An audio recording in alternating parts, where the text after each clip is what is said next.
Hey friends, today I am here to show you my Gibson Les Paul double cut special with two P90 pickups in it. Um, I have a complicated story with this one. Long story short, in 2018 I got one of these, absolutely loved it, got jealous of some other guitar, traded this away.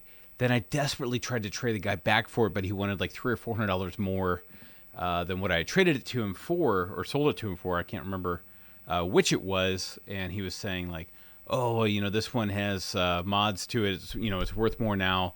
It's got a hand wired system instead of the PCB." And I was like, "Yeah, I know. I'm the one who hand wired it.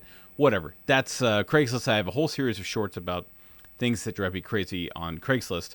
But this is about what I like about this guitar. Now, it's curious to me that I've been chasing one of these, kind of been waiting for the right price. Got this one for $900 with the original hardshell case.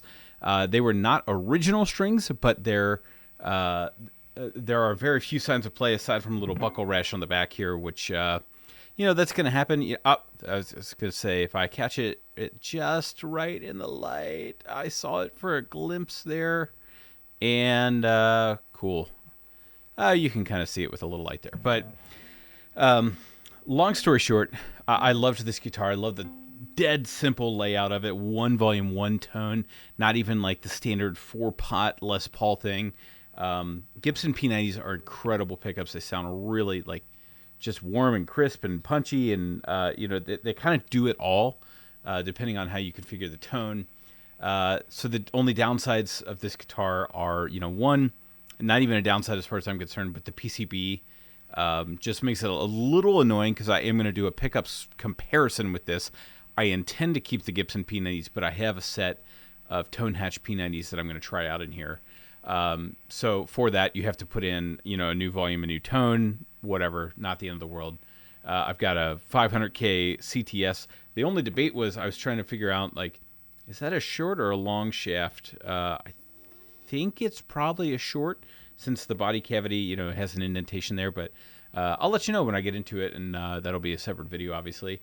And then the tuning machines, the robo-tuners, and I thought, I'm still in my 30s. I'm not a crusty old man yet. Let me try out these robo-tuners and see if they're really as bad as everyone thinks they are. And so I read the instruction manual, and then I watched a YouTube video trying to figure out how to use them, and I would like pluck a string, and it would go crazy up and down. It was set to standard tuning, and it would just never quite figure it out. Then I went to unwind the strings, and these things don't turn. You have to use, you have to like hold the menu button and tap it twice to select a string, and then tap the direction you want it to turn. And it's just really cumbersome and obnoxious if you're used to changing strings the normal way. So before I even did a video demo of it, I have swapped out the tuning machines. I've used Geiger locking tuning machines. If I can get it in focus, I cannot. I'll put them on screen. I have used this brand before. It's super cheap. They are, they look like they're drop-in replacements for standard Gibson tuners. So worst case scenario, I'll just invest in some of those if I have to. But I don't think I'm in the worst case scenario, because I think these are great. I've used them on a Strat before. People balk at, how affordable they are, but I'm pretty sure they're probably manufactured in the same plant as, Grover's or more expensive tuning machines. So anyway, what I like about this guitar, bound neck, super classy, classic Gibson. It is a super flat feeling fingerboard radius. Granted, that's from a Strat Telly player. However, my Hanson Strats and Tellys have 12-inch fingerboards, and 12, I believe, is the Gibson standard. Maybe this is just 12, but it feels like a slightly wider neck in the nut spacing.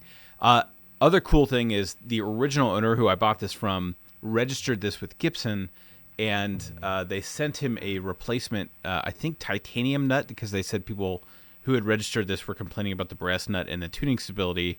I've owned enough Gibsons to know it's not the brass nut's fault that you have tuning stability issues. But since that's a simple drop-in, I'll probably just do an A-B comparison of that at some point, perhaps next time I go to change strings. So without any further ado, I'm going to run you through the clean sounds on this. Might even loop a little bit. And if I use a clean boost, it will be the DCX boost from Origin Effects.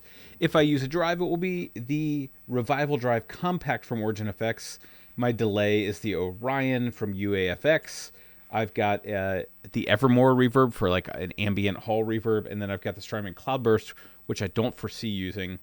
And I may step on my 1176 compressor, and for a looper, I'm using the Donner Loop. My amp, as always, is a Fender Custom Deluxe Tone Master. I have the volume set just below 4, treble at 5, bass at 5, reverb between 4 and 5. Those are kind of my standard settings if you watch my channel. I want people to know, get a sense for how hot the pickups are and how they treat a clean amp. And as you'll hear very soon, these pickups start to break up really early. Now, the only complaint I have so far, and this could be more related to the action than anything, although I think the action's fine, is I'll just play for you real quick with this mic still on. It's not going to be the most pure sound, but...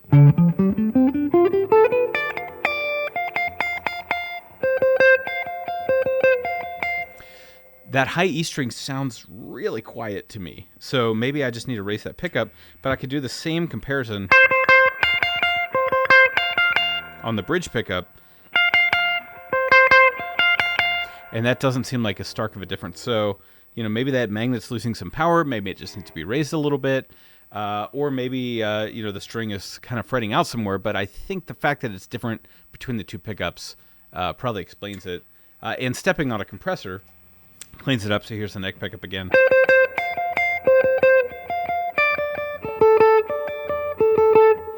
So the compressor, fixes little glitches like that. But as someone who has a little bit of OCD with his guitars, that's probably going to drive me nuts. I'm not going to be happy solving that with the compressor. Anyway, I've been talking for far too long now. Let me get into the playing. And I hope you enjoy it. And if you find one of these for under $1,000, absolutely grab it. I think it's worth more than $1,000, frankly, especially if you get the original gold hard case that I got with it.